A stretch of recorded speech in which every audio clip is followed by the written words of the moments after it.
In order to rewrite our function g and then sketch our two graphs, we need to understand what this notation means. And we're used to seeing f of x. What we've done here is we've made it a negative, so negative f of x, but then we've also changed, instead of an x, we're saying whatever should go in for x, we're going to put x minus 4. So to rewrite this, I'm going to go ahead and say g of x equals, but we're dealing with, we want to use the f function. So I'm going to go to my f function, and normally I would put my x right here. So x plus 2 squared plus 1. But instead of putting the x, I'm going to put x minus 4, what I got from the g of x. So I'm going to put x minus 4.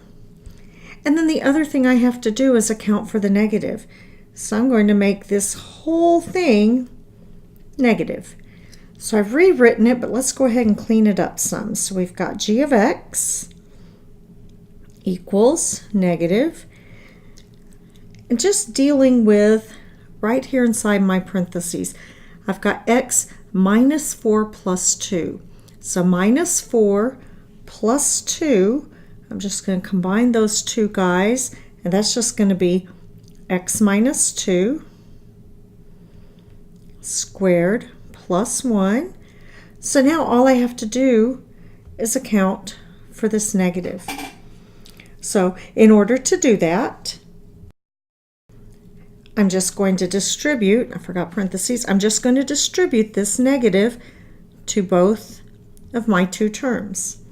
So what that gives me is negative, parentheses, x minus 2 squared minus 1. And now that's my g of x equation rewritten. So now I'm going to sketch my two equations. So I'm going to start with my f of x. I'm going to make my f of x blue. And I'm going to look, and I see that my vertex is left 2, so to the left 2 and up 1. So I'm going to go to the left 2, up 1, and put my vertex. There's no stretch or shrink, so I'm going to go ahead and just sketch my f of x. And that's in blue. And then I'm going to sketch my g of x in green. And my g of x is reflected down, that's what the negative means. And then here I've got to the right 2 and down 1. So I'm going to put to the right 2 and down 1, my new vertex. But this guy is reflected down. So I'm going to go ahead with no stretch and reflection and sketch that as well. And that is rewriting my equation and sketching them both.